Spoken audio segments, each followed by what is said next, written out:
Greetings, esteemed constellations. As you can see, that stupidly handsome horse still evades me.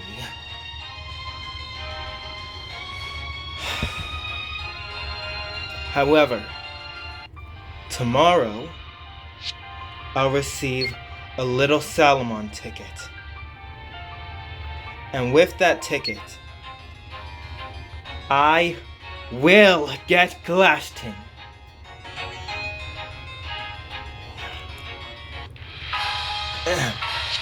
Now, it's time for me to bring you Chapter 16.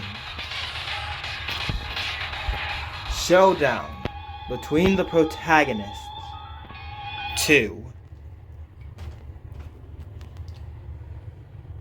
Only 4 more episodes until we reach Chapter 16, Part 2. Up until now, several of the world representatives have tried. They have been trying to bring back to themselves heroes from the past who either they or the world have banished.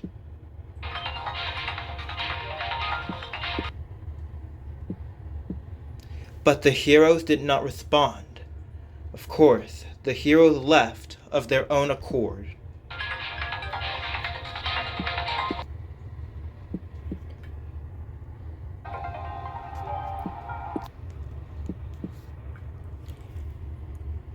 And neither could they go back to the time before they were expelled.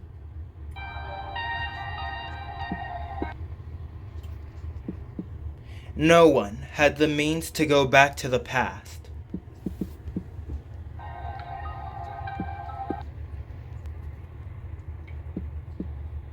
That is why the world representatives have decided to take part in this Tokyo survival game.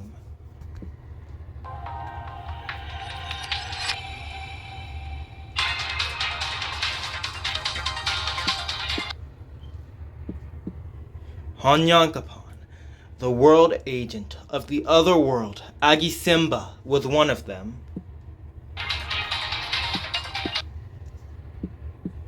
He is the father.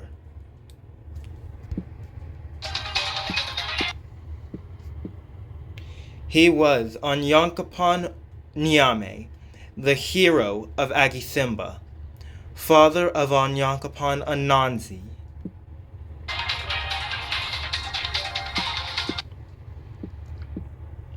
Although he was born at the pinnacle of the world, he loved humans and grew close to them. But then he grew weary of the world and passed away.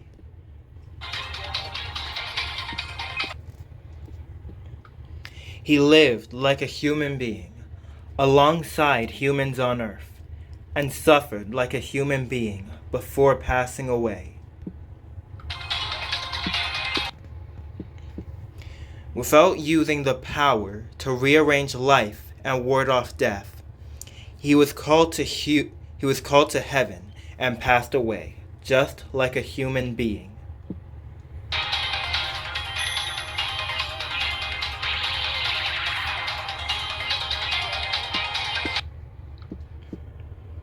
After the veteran Onyankopon was transferred to Tokyo, he was one of the first to contact the utopian forces.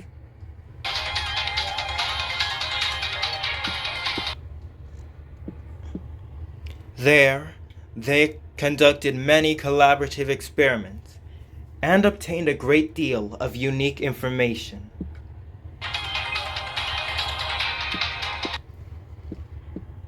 For example, utopian forces do not use their technology to produce human clones in the strict sense.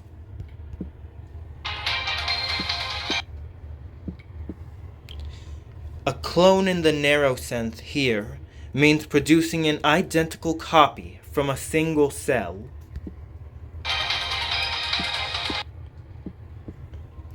One of the reasons for doing so is because then the world would not accelerate, he said.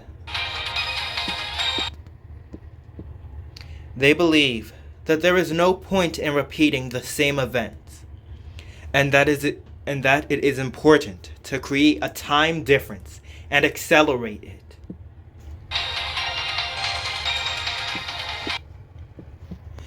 Therefore, it seems that duplicating an exact individual is an act that goes against the faith of utopia.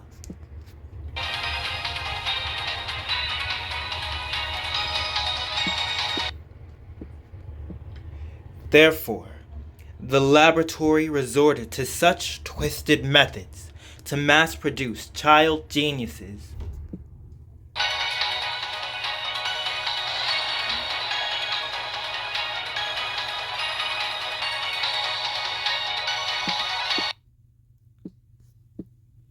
Mononobe Kiyoma, who was in Tokyo, was combined with someone who was brought from another time and considered to be physically identical.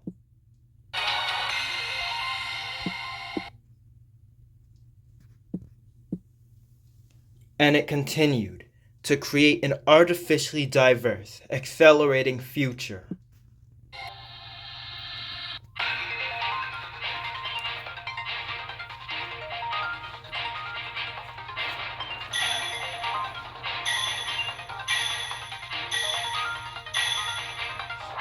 Shaitan, Uranome, Susanoo, Cthulhu, and Yoshitsune, along with the other 18 exiles. The protagonists of all heroic tales were here now.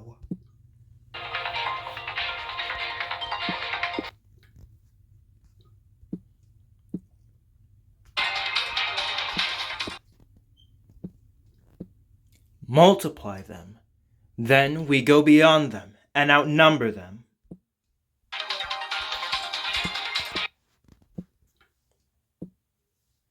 If numbers are powers, this is strategically the best.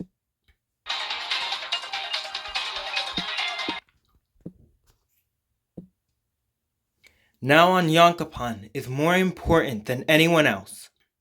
He was confused, as the scene just now seemed impossible.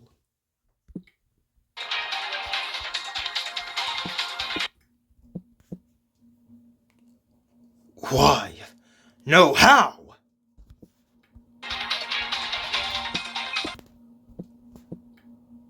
Onyankapan, like Hoover, also knew something about Utopia's world representative.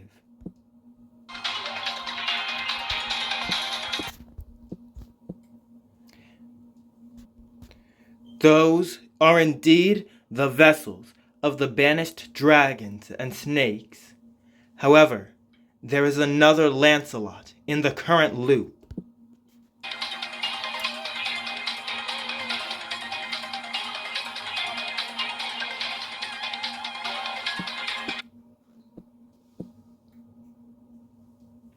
However, they say that they are not clones in the strict sense. If so, how on earth were they created? It is not possible to transmute a normal human from another world into Tokyo as a physical entity.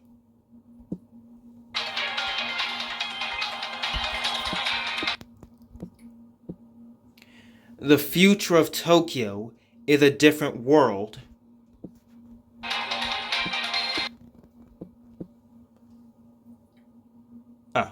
Tokyo's future exists as a different world, separated by the wall of time. Then the logic here should be the same.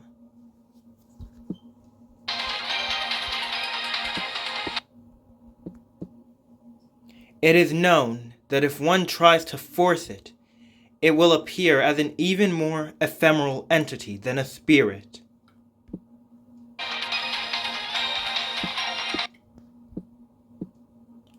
Basically, no one other than the person who summoned it can touch or even recognize it unless they have a connection to it.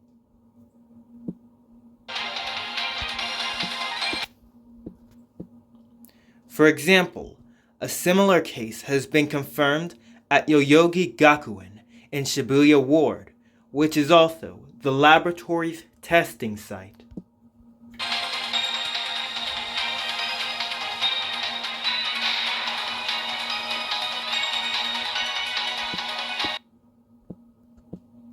However, the grown-up Lancelots certainly have a physical body, so this doesn't make sense.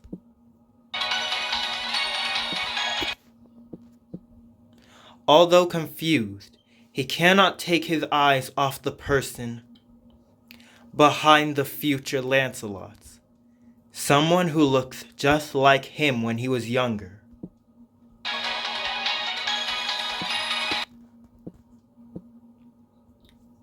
Well, that's surprising too. Above all else, is it possible to freely commit such lawless acts?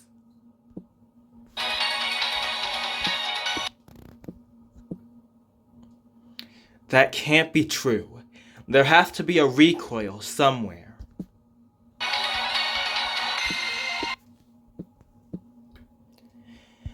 I must be overlooking something.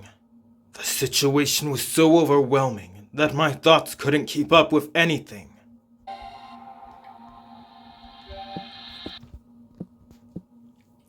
Even Onyankopon was like that. If that's the case, then the confusion among the other transients who don't have this knowledge is.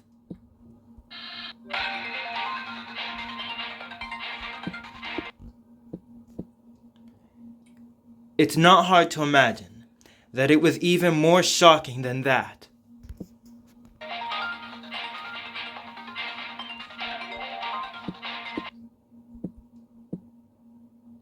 Why did I come here and do something like this? Wait a second.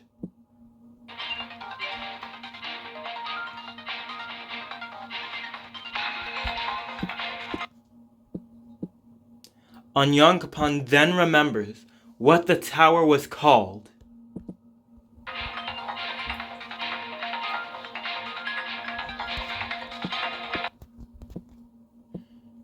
Tokyo Babel Tower. It was likened to the Tower of Babel.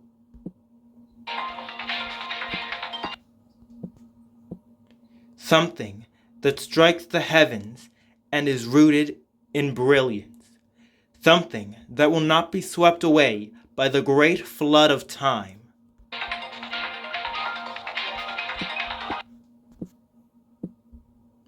What if, beyond the loop, the source of that thing in front of me, if it was kept here? What if, just what if the original of what was in front of me had transcended the loop and been stored here?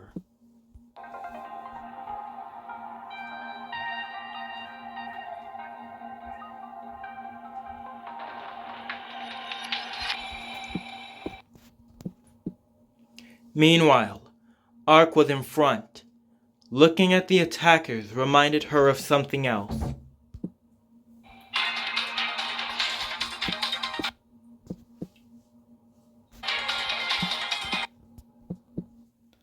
That's what I heard from Lancelot. A story about a case that is still unsolved.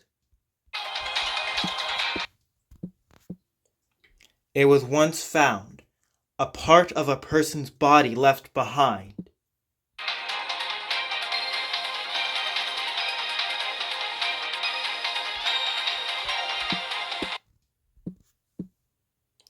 After Lancelot appeared in Shinjuku, he was reportedly spotted in the Shinjuku area.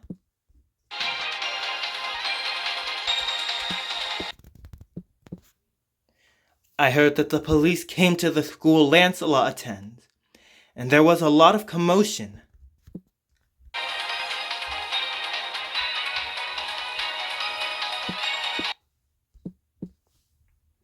The results revealed that some of the remains somehow matched the characteristics of Lancelot's body. Hearing this, and understanding how this game works, you naturally think, perhaps a body part that was lost in a past loop was left behind and was found. But even so, the mystery remains. So where did the rest of your body go?